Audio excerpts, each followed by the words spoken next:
Ganon po ka-organize ng pag-iisip ng ating Pangulong Bongbong Marcos. At ganoon po kalinaw ng direksyon base sa kanyang vision sa mga kababayan ng bagong Pilipinas. Na may pagrespeto mga kababayan sa international or rules-based international order. Sangayon po itong batas sa UNCLOS. Pakinggan natin mga kababayan yung naging speech ng ating Pangulong Bongbong Marcos sa pagpirma niya dito sa napaka-importanting batas. This is a landmark legislation po.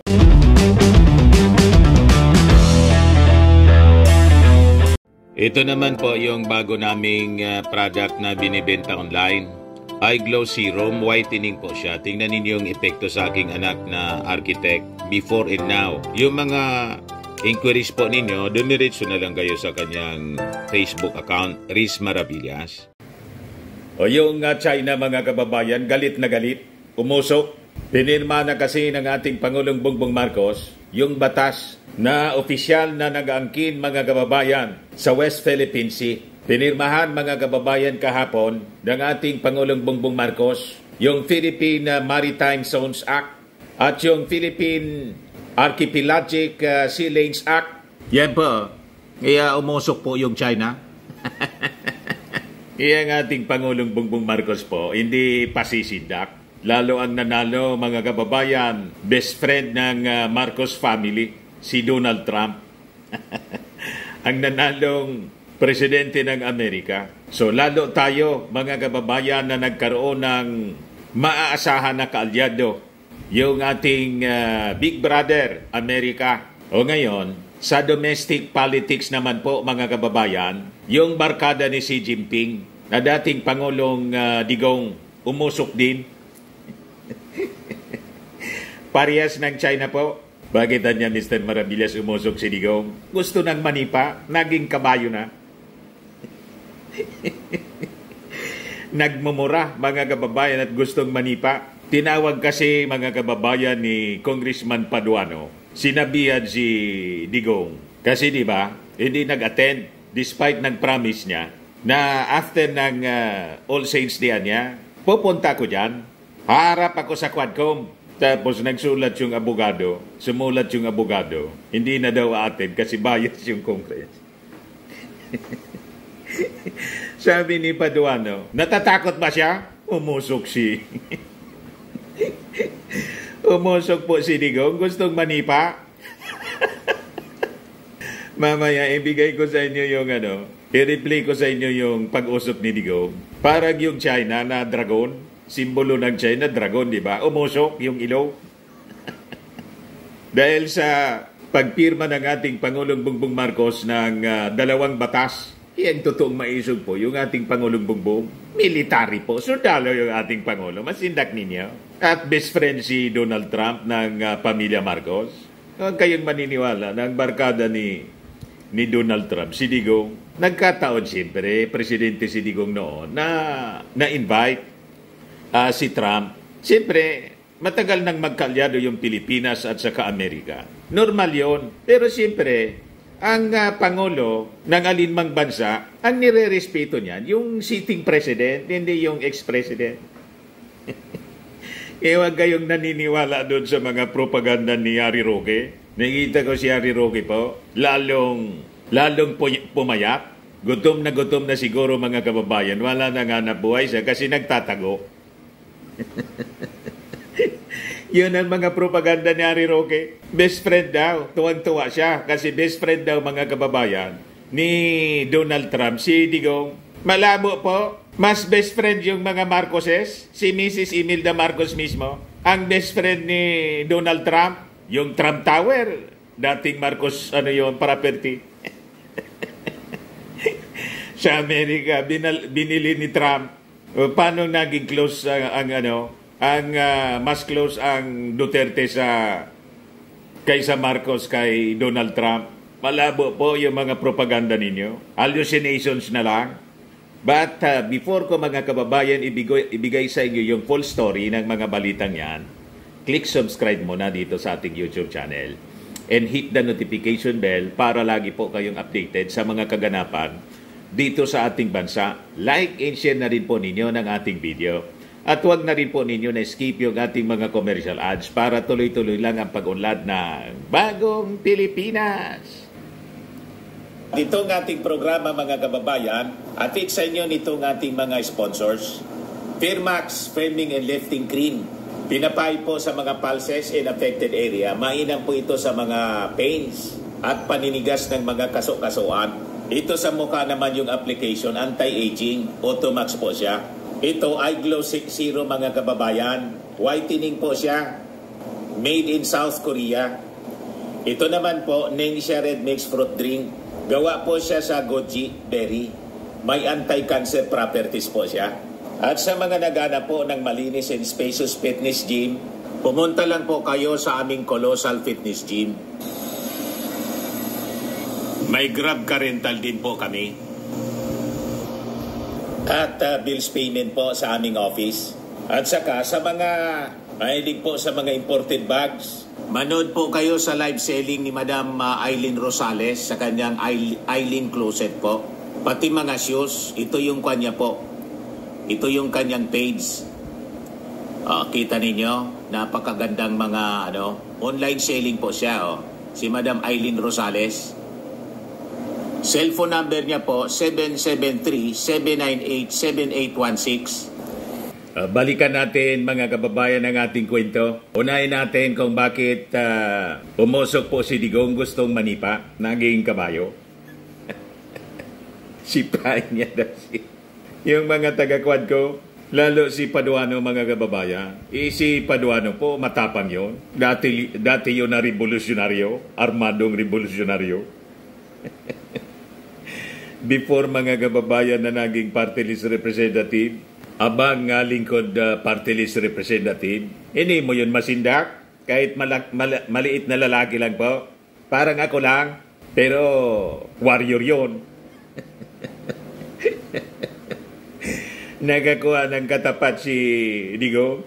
Ito po, kasi sabi ni Paduano po, naglulukuan ba niya tayo rito? O baka niya natakot siya? Ito po mga kababayan si Paduano. Ito lang po, Mr. Chairman, why I moved to issue a show cause, but I don't have any debate with regards to the possible amendments to my motion with regards to show cause order for Attorney Delga. But remember, Mr. Chairman, that we have already sent 2 invitations. This is the second hearing that we invited the former president. And the first invitation was answered by Attorney Delga. Now, for on behalf of the President, in the absence of that authority being requested by this committee through this representation during the last hearing. Now, Mr. Chairman, looking at the answer, looking at the reply of Attorney Delga on the first hearing, well, in fact, Mr. Chairman, naglulukuhan tayo dito. Why? Why? Because the first reply made by Attorney Delga representing the former president is that the excuse is that the former president needs much rest, and assured this committee that he will be present in the next hearing. At the same time, he has a specific date, Mr. Chairman, given to this committee through this letter, after November 1. And let me read, Mr. Chairman, allow me to read in toto the portion of such reply coming from Attorney Delga. Hence, my client respectfully requests to defer his appearance before the Honorable Committee scheduled tomorrow.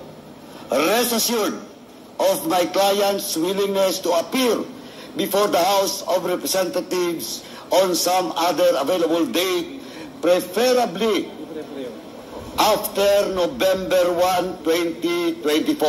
And for the record, Mr. Chairman, the invitation that was sent to the former president and was answered by Attorney Delga was before the presence of the former president in the Senate. And he has promised us, this committee, through his letter, that after November 1, he will be present in today's hearing. Ano to? Naglulukuhan tayo dito? Well, in fact, I will not discuss and argue with our colleague, Congressman Kit Flores, with regards to the content of this second letter. But, malinaw po, Mr. Chairman, na naglulukuhan tayo dito. Naglulukuhan tayo dito because the first letter promised us that he will be present after November 1. Kung hindi tayo naglulukuhan dito, eh ano? Natatakot siya? Na pumunta dito? At so, Mr. Chairman, that's why my first motion was to issue a so-called order for Attorney Delga to answer both letters. And, Mr. Chairman, and I would like to reiterate once again that we should invite again the former President to be present in the next hearing. Mr. Chairman. Thank you, Mr. Chairman. Thank you, Congressman Mr. Chair. Paduano. Mr. Chair. As I promised, Congressman Fernandez, Yes. and then we will rule on the motion. Okay. Mr. Chairman, Congressman Arco. Mr. Chairman, there are 3 reasons mentioned by Attorney Delgra in consultation with the former President para hindi po siya umattend ng ating pong hearing. First, binanggit po niya yung pangalan ko at binanggit niya yung pangalan ni Chairman Abante. Nag-prejudge na po kami doon sa mga binanggit niya po doon sa Senado and citing some provision of Republic Act 1951, particularly Section 6 on the willful killing. And with this, Mr. Chairman, we are being accused that nabahidan ng prejudgment yung mga issue that he mentioned. With that, Mr. Chairman, para lang po mawala na tong issue to. Again, Mr. Chairman, I'm willing, this representation is willing to inhibit myself in asking questions with regards to this willful killing. And I hope that my co-chair here, Chairman Abante, will do the same in relation to the first issue that the former President, with consultation of his lawyer, cited in this letter. Secondly, that's the reason why we asked the presence of Colonel Grijaldo to be here, because he accused us of coercion and harassment and threats. And that's the reason why we are questioning, yung mga medical certificate that he submitted to this Congress. We wanted that the integrity of this Quadcom will be cleared eventually. And with that, Mr. Chairman, eradicating the coercion and harassment and the threats that he accused us, then the reason for the President not to attend on this Quadcom will be eliminated. Thirdly, Mr. Chairman, the only last reason that he mentioned in this letter is all the questions were already answered in the Senate. And that is not true, because we have a lot of 20,000 questions that we wanted to ask him. And with this, Mr. Chairman, yung pong reason niya for not to be here is not acceptable. So, Mr. Chairman, I believe that my position, in trying to inhibit ourselves, in this investigation pertaining to the number 1 issue that he mentioned, and also with the issue of Colonel Grijaldo, we will comply with the mandate of this Quadcom to inhibit ourselves and be a part of the resource persons that will be questioned by the members of this Quadcom. Nagkakuha po ng mga barakong katapat si Digong. Hindi lang siyang matapang dito sa mundo, mga kababayan, dito sa Pilipinas. May mga kasing tapang niya po. At ito po yung Congress. Nasabi ng ating Speaker of the House, never anya kami, will not bow to pressure. Hindi po palulupig ang Congress. Hindi nila daw paintulutan, sabi ni Speaker, na mamayani ang kasamaan. O ngayon, hindi po pasisindak si Paduano kasi revolusyonaryo to. Dating armadong revolusyonaryo na naging abang lingkod party list congressman. Taga Bacolod City po ito. Isa ding small but terrible. Isang barako. Never niyang uurungan si Digong at ang pamilya Duterte po. O ngayon, umusok si Digong. Gusto nang manipa. Yan po sabi ni Digong nang ma-interview ng kanyang mga kaibigang media. Sipain ko sila. Duterte last is back at House Quadcom. calls members idiots at the delight of the fanatic followers. Mga idiot daw yun. Yun naman pala, yung mga congressmen idiots, bakit hindi mo harapin? Kasi matalino po kayo. Di ba? Kaya nga sabi ni Paduano, bakit? Natatakot ba siya? Pag hindi po kayo talaga natatakot, pumunta kayo sa Quadcom. Huwag sa Senado, kasi yung Senado po, alam na natin ang karakas ng Senado. Dito kayo magmatapang sa Quadcom. Pag hindi po, hindi kayo humarap sa Quadcom po, mako-confirm na hindi man talaga kayo maisog. Yung mga sinasabi ninyong sisipain, paano kayo makakasipa pa na may tungkod na nga kayo? Di ba? At sabi nga natin sa Bible po, yung mga mayayabang talaga, binabagsak ng Diyos, lahat ng mayayabang po sa mundo. Tingnan ninyo nangyari kay Iraqi President Saddam Hussein, kay Libyan na leader Muammar Gaddafi, yung mga kings and pharaohs of all, kinain na po ng lupa lahat. Sabi sa Bible po, for what is your life? It is just like a vapor. Yan po, James 4:14. You do not know what will happen tomorrow. For what is your life?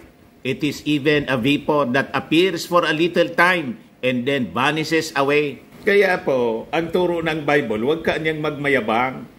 Hindi na tinawag ang buhay. O tingnan ninyo ngayon ang inabot po ninyo. Yung mayayabang po sa mundo, dating Pangulong Digong, pangaralan na kita kasi hindi ka man po nagbabasa ng Bible. Pangaralan na kita kahit ayaw mong makinig. Maawa ka sa kaluluwa mo. Magsisi ka na po. Ang buhay po, para lang bula. Pag binawi na ng ating Panginoon at hindi ka pa nagsisi, alam na kung ano yung destino mo. And in fact, lagi mong sinasabi na pupunta ka sa impyerno. Di ba? Ikaw na mismo ang nagsabi na pupunta ka sa impyerno. Yun man talaga ang direksyon ng mga mayayabang po. At walang pagsisisi, no remorse. Sabi mo po doon sa Senate hearing, you offer no apologies sa mga ginawa po ninyo at ipinagyabang pa ninyo na si Bato. Death squad din yan anya. Death squad anya yan. Magsisi na po kayo, mawa ka sa kaluluwa po ninyo habang may panahon pa. Pero gustong manipa mga kababayan ni Digo? Ito po, iparinig ko sa inyo, mga kababayan, i-play natin. Mga congressman ako. Kasi inimbitahan ka daw, pero Atty. Kilgra. Galit sila? Galit sila kasi hindi ka daw sumipot. Hindi ka daw sumipot? Sinong galit sa akin? Yung nagsabi si Abante, sabi yung si Dan Fernandez at saka si Ray. Sipain ko sila, sabihin mo. Tangina. Nagmura pa? Pera nila.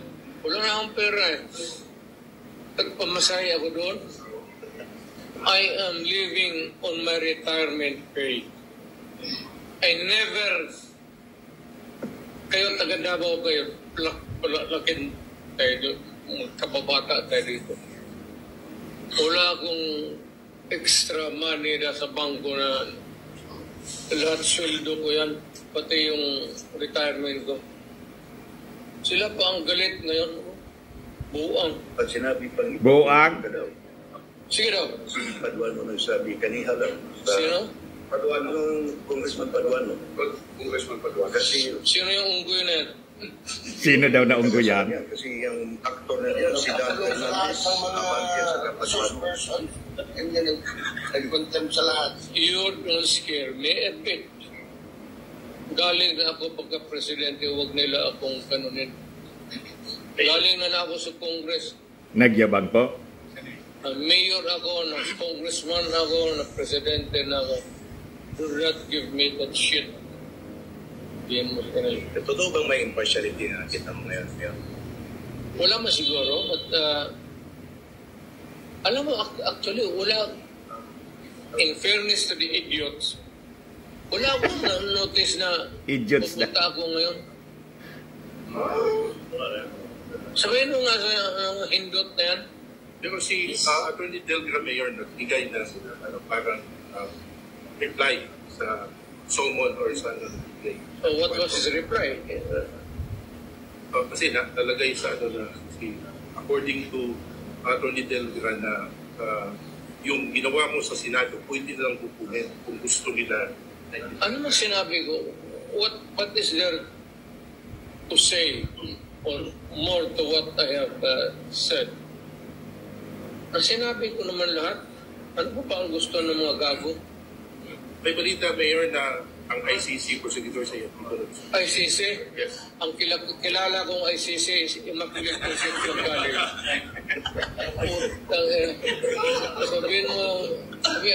Sabihin mo sa ICC, I'm addressing to the ICC. Pumunta kayo dito at bibitayin ko dyan sa Akasya. Loob nila. Isasabit niya daw sa Akasya, mga taga-ICC.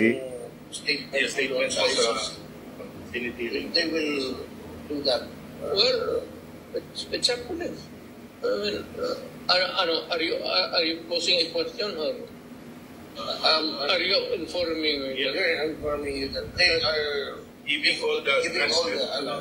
they will give the transcript out to ICC. It's a possibility. Well, go ahead. Be my guest. Mr. President, Yes. if in case the Quadcom, Hindi na ako presidente. Rudy Duterte. Mayor Rodrigo Duterte, Oh, in yeah. case the Quadcom will invite you, bigyan ka nila ng pamasahe, are you still willing to be there to attend the Quadcom? May katakot? May maganda bang number dyan sa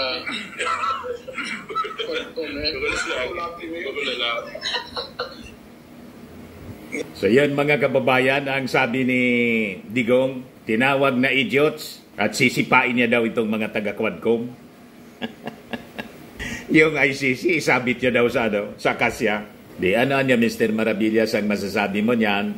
Subaybayan na lang natin, mga kababayan, ang direksyon ng investigation ng Congress. And I think, sinusunod lang ng Congress yung tamang proseso. And anyway, yung Department of Justice po, bumuo na ng Special Task Force para magsagawa na po ng case build-up against the former President at mga kasama niya in relation po sa war on drugs at yung nangyari pong EGK. And sa tingin ko po,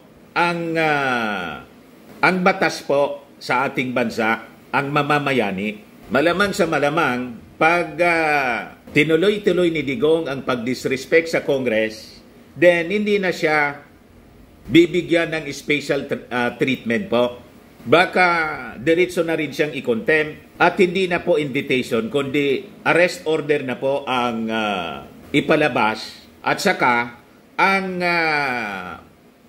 magdadala sa kanya sa harap ng Congress at sa husgado, kasi baka maging sabay-sabay na po siya, si General Torre po, si General Nick Torre, tulad ng nangyari kay Pacquiao.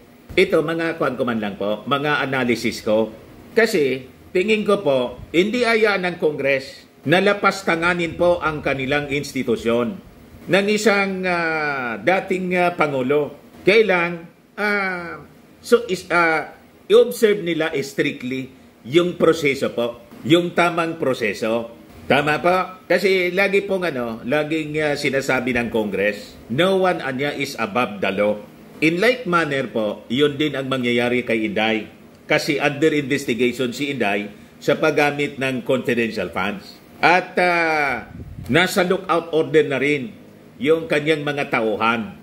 And later on, kung patuloy na wawalang hiyain mga kababayan ni Inday at sa ni Digong ang Congress, tulad ng pagtawag ni Digong sa Congress na idiot, then itatrato mga kababayan ng Congress ang mga actions nila as a total disrespect.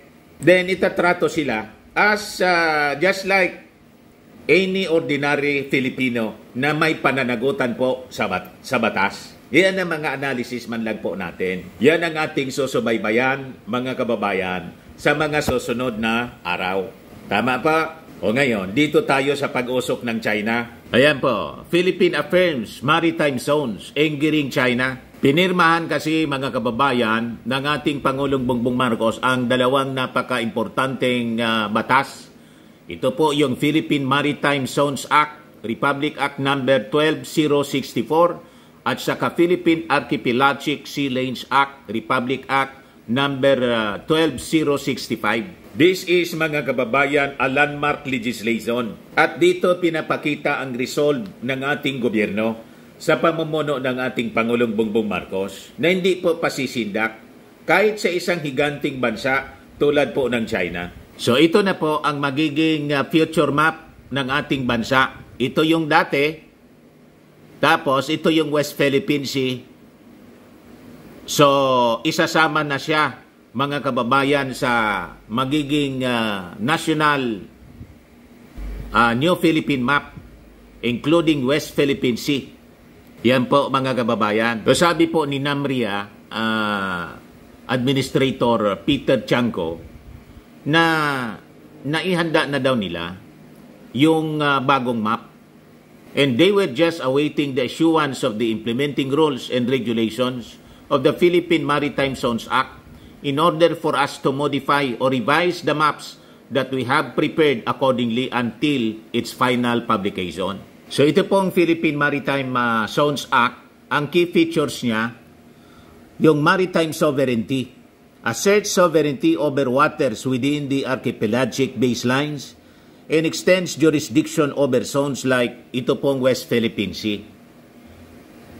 Then itong contiguous zone, establishes control over the contiguous zone to prevent violations of customs, fiscal, immigration, and sanitary laws. Tapos, itong tinatawag na EEZ, Exclusive Economic Zone, establishes control over the grants exclusive rights to build and manage artificial islands and structures sa loob ng Exclusive Economic Zone. Tapos itong Continental Shelf Extension extends rights to areas like the Philippine Rice, talampas ng Pilipinas, beyond 200 nautical miles. And prevention of unauthorized passage restricts foreign vessels navigation in internal waters without explicit Philippine government authorization. So ito yung batas, mga kababayan, na mag-assert ng ating karapatan, legalizing now through our Philippine laws, national laws, in accordance with the UNCLOS, decision ng UNCLOS po. Tapos ito pong Philippine Archipelagic Sea Lanes Act establishes designated sea lanes, air routes for safe and regulated passage through Philippine archipelagic waters. Ang mga key features niya, so yung key features, mga kababayan, sea lane system, routes determined based on security, safety, environmental protection, and unimpeded transit. Obligations for foreign vessels and aircraft requires foreign ships and planes to transit quickly, avoid covert activities, and comply with navigation safety regulations. Padaling sabi, dire-diretso lang sila. Pwede silang dumaan. Pero hindi pwede yung titingga sila doon at saka may tulad ng ginagawa ng China, nag-survey. Di ba? As if sila yung may-ari po. Ngayon, yung mga bawal na dapat hindi ginagawa, prohibited activities, prohibits foreign entities from military exercises. Hindi sila pwedeng pumasok dyan. Intelligence gathering, unauthorized research, and resource exploitation within the Philippine waters. Tapos, sa environmental and safety focus, ensures that transit does not compromise national security or environmental conservation.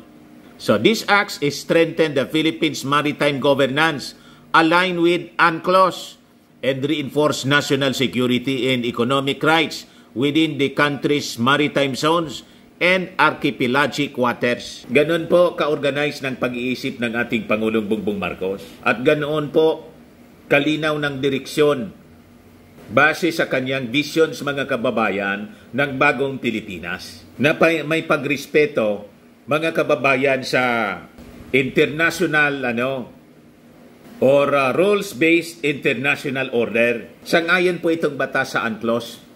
Pakinggan natin mga kababayan yung naging speech ng ating Pangulong Bongbong Marcos sa pagpirma niya dito sa napaka-importanting batas. This is a landmark landmark legislation po. So ito po yung sinagawang signing ceremony.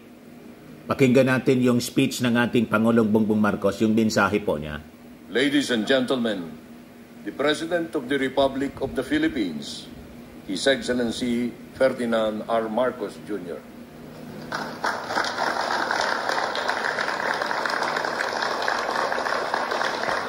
Thank you very much, Executive Secretary Luke Bersamin. Please take your seat.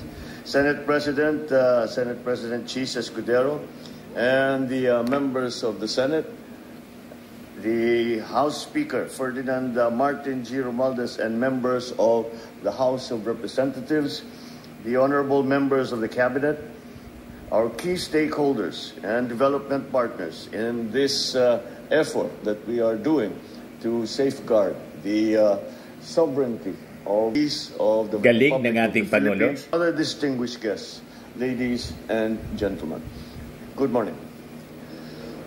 Today we gather for the signing of two very significant laws that emphasize the importance of our maritime and archipelagic identity. The Philippine Maritime Zones Act and the Philippines Archipelagic Sea Lanes Act. With these pieces of legislation, we align our domestic laws with international law, specifically the UN Convention on the Law of the Seas, or UNCLOS, to improve our capacity for governance and reinforce our maritime policies for economic development and for national security. The first law is the Philippine Maritime Zones Act, which clearly defines the extent of our maritime entitlements and fully declares their metes and bounds in accordance with our Constitution and with the UNCLOS. This is essential in establishing the extent of our maritime jurisdiction and to ensure that our rights and duties as an archipelagic state are well defined in order that all Filipinos can rightfully enjoy the riches of our seas. Our people, especially our fisherfolk, should be able to pursue their livelihood free from uncertainty and harassment. We must be able to harness mineral and energy resources in our seabed. Maintaining the primacy of the UNCLOS and the 2016 arbitral award as our beacons in the maritime domain, the Philippines reaffirms its sovereignty, sovereign rights, and jurisdiction in our waters. By defining and asserting our maritime zones, we project to the international community that we are staunchly committed to nurturing, cultivating, and protecting our maritime domain. The second law, the Philippine Archipelagic Sea Lanes Act, complements both our maritime and aerial policies by establishing a route system in our country's archipelagic waters and, as well, the airspace above it. The designated archipelagic sea lanes and air routes aim to facilitate safe passage for foreign ships and aircraft without compromising our national security, nor diminishing our capacity for good environmental stewardship. These sea lanes will offer continuous, expeditious, and unobstructed transit for vessels and air transport, while obliging them to comply with navigational regulations and procedures, as well as with the air rules of flight safety and protocols. We are committed in implementing these ASLs in faithful accordance with the process found in the UNCLOS, while firmly upholding the principles of reciprocity and mutual respect amongst states. The passage of these two priority bills fully demonstrate our commitment as a responsible member of the international community and our advocacy to uphold rules-based international order. In the same breath, these signal our resolve to protect our maritime resources, preserve our rich biodiversity, and ensure that our waters remain a source of life and livelihood for all Filipinos. I convey my gratitude to our legislatures for their steadfast commitment to safeguard the interests of the Filipino people. This includes the assertion of our rights as an archipelagic state while fulfilling our obligations under international law. Bringing these bills forward took incredible commitment, as these have been deliberated since at least the 15th Congress. This long journey has been led by our maritime champions in the House of Representatives and in the Senate, supported by our dedicated team of public servants, technical and legal experts, academicians, and other stakeholders. To you who have collaborated and leveraged your wisdom and expertise to ensure the coherence and the soundness of these laws, I convey my appreciation, and so do the Filipino people. It is expected that the clarity of the extent of the maritime zones and the determination of the archipelagic sea lanes will impact domestic laws and regulations at the national and at the local level. I therefore call on all concerned government agencies and the local governments to review rules and regulations against these new laws with a view of undertaking the necessary steps for their effective implementation.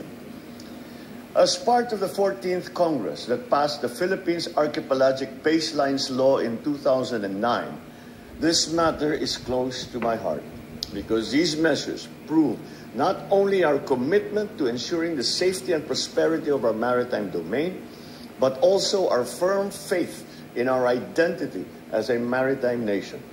It is a spirit that transcends administrations. It is an intrinsic and undeniable part of the Filipino character. It is my fervent hope that with the help of these two laws, we will continue to pursue and defend our maritime interests and navigate towards a brighter and stronger bagong Pilipinas. Maraming salamat sa inyo lahat at magandang umaga. So ito yung signing, mga kababayan, yung pagpirma ng ating Pangulo. Ito yung susunod na Pangulo. Na ikinakagalit ng todo, mga kababayan ng mag-amang Duterte, lalo ni Inday po. O ngayon, yung China po, umusok, pinatawag yung ating ambasador para ipaabot yung kanilang Eastern protest. Sabi po ng Beijing's Foreign Ministry sa pagkondena po ng naging aksyon ng ating bansa, the move niya is an attempt to solidify the illegal ruling of the South China Sea arbitration case through domestic legislation. Mali man po, mga kababayan. Walang katotohanan po ang sinasabi ng China. Malinaw po na yung batas, sabi nga ng ating Pangulong Bongbong Marcos, is just aligned. Inalign lang po yung ating batas sa naging batas, naging desisyon ng UNCLOS. Una nang nagdesisyon po yung UNCLOS. Kaya kailangan may batas tayo na align sa UNCLOS. Ang illegal po yung claim nila kasi sila lang po ang kumikilala. Walang bansa sa buong mundo ni isa ang kumikilala sa 9-dash line nila at ginawa pa nilang 10-dash line. Pero ayaw natin sila na magreklamo. Ang importante, tayo po ay naninindigan and we have the backup by the international community. Huwag tayong pasisindak dito sa mga Chinese. Yan mga Chinese, lahat man lang po daldal. Mga duwag man yan po. Bagang buntot. Hindi yan uubra sa ating Pangulong Bongbong Marcos. Ang ating Pangulo, backup ng Amerika. Best friend pa si Donald Trump. Best friend ng pamilya Marcos po si Donald Trump. Yan po ang ebidensya. Si dating First Lady Imelda Romualdez Marcos, tingnan ninyo, si Donald Trump. Old photo, mga kababayan. Yung sabi nga natin, yung Trump Tower po, na nabili ni Donald Trump, galing po sa property ng Marcos family. Yan po, Wall Street. Manhattan buildings purchased by the Marcoses in the early 1980s. Yan o. Ito na siya ngayon. The Trump Building. Paano mas close mga kababayan si Digong? Kaya malabo yung mga propaganda ni Atty. Harry Roque. Mas close kay Donald Trump yung pamilya Marcos. Lalo na si Mrs. Imelda Romualdez Marcos. Kaya sabi ng ating Pangulo, nang i-congratulate niya si Donald Trump pagkapanalo po as 47th President. Noong kabataan daw niya, na-meet na niya ng personal itong si Donald Trump. Yun po yun. Yan o. 40 Wall Street, the Trump Tower in 1982. The Marcoses, Wikipedia po itong binabasa ko, also purchased 40 Wall Street, a large historic building in New York's financial district, both for $71 million. Through NY Land or New York Land Limited, a shell corporation based in the Netherlands. The building's ownership changed hands a few times after the Marcoses were removed from power in 1986. But the lease was transferred to Donald Trump in December 1995, and the building was renamed the Trump Building. Kita ninyo? Ayan siya, mga kababayan. Yan ang Trump Tower. Yan ang dahilan, mga kababayan, kung bakit friend nila si Donald Trump ng mga Marcoses. Matagal na sila na magkakakilala, mga kababayan. Ang daming nainggit po sa ating Pangulong Bongbong Marcos, sa mga Marcoses. Pati si King Charles po, best friend ni Mrs. Imelda Marcos at ng ating Pangulong Bongbong. Ito yung mensahe 2 days ago ng ating Pangulo sa pagkapanalo ni Donald Trump. Sabi ng ating Pangulo, congratulations kay President-elect Donald Trump. We look forward to working with President Trump on a wide range of issues that will yield mutual benefits for two nations with deep ties, shared beliefs, and common vision, and a long history of working together. I am hopeful that this unshakable alliance, tested in war and peace, will be a force for good, blazing a path of prosperity and amity in the region and on both sides of the Pacific. This is a durable partnership to which the Philippines is fully committed because it is founded on the ideals we share, freedom and democracy. I have personally met President Trump as a young man, so I know that his robust leadership will result in a better future for all of us. Congratulations, President Trump, sabi ng ating Pangulo. Kaya paano maniwala kay Atty. Harry Roque at sa mga DDS ang ating mga mamamayang Pilipino? Unang-una, kilala kayong mga sinungaling. Pangalawa, walang katotohanan na close si Digong kay Donald Trump. Nagkataon lang nanalo si Digong. Kaya siyempre, as President of the Philippines, presidente din si Donald Trump, kaya nagkausap sila kasi may long-standing relationship ang Pilipinas at saka Amerika. Mas close ang pamilya Marcos. Kayo, nagko-close-closean lang naman kayo. Assuming man lang kayo eh. Ang totoong close po, may history ng closeness and friendship ang Marcos family at saka si Donald Trump. Kaya with Donald Trump as the president of the most powerful country in the world, we are assured na lalong magiging matatag ang dati ng matatag na relasyon ng Pilipinas at Amerika. Nakita ninyo mga kababayan yung mga actions ng ating Pangulo, lalo dito sa issue ng West Philippine Sea. Hindi nagpapatinag po, hindi nagpapasindak sa China. We have our big brother na katratado natin, may military treaty po tayo. Kaya tingnan ninyo ang resolve ng ating Pangulo sa pagpirma niya nitong dalawang bagong batas, solidifying our ownership and sovereign rights nitong West Philippine Sea. Sa mga naghanap ng malinis and spacious fitness gym, pumunta lang po kayo sa aming Colossal Fitness Gym. We also offer Grab Car Rental with our brand new 2023 model ng Toyota Innova. We also accept booking for those who are planning to travel via PAL, Cebu Pacific, and other airline companies, local and international, and bills payment for Meralco Bills, PLDT, Aleco Bills, etc. Ang Colossal Fitness Gym is located at 3rd floor Security Bank Building, Landco Business Park, Legazpi City, Albay. For inquiries, look for Chilon Maravillas. Contact number 0966-802-0949. Yan yung aming Innova. Lagi na pong matao sa amin. Pati mga foreigners po, tingnan ninyo. Mga British tourists sila.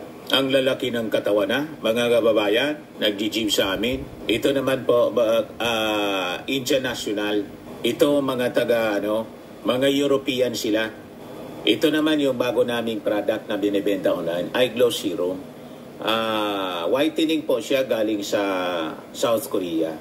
Tingnan ninyo yung epekto sa aking anak na architect entrepreneur, Riz Maravillas. For inquiries, look for Riz Maravillas on FB. Ito naman po, Firmax Firming and Lifting Cream. Pinapahid po ito sa mga pulses and affected area. Mainam po ito sa mga pains at paninigas na mga kasukasuan. Ito po, Automax Radiant Serum. Sa mukha naman yung application. Anti-aging po siya. You will look 10 years younger than your age. Sa mga cancer patients naman po, baka lang gusto ninyo itong itry. Nengxia Red Mixed Fruit Drink. Hindi man po siya gamot, food supplement siya. Kaya lang, gawa siya mga kababayan sa goji berry. Yung goji berry may anti-cancer properties. Yung mga inquiries ninyo, dumiritso na lang kayo sa aming messenger sa Facebook para masagot namin agad. Ayos po. Ako po si Dante Maravillas. Bye-bye. God bless.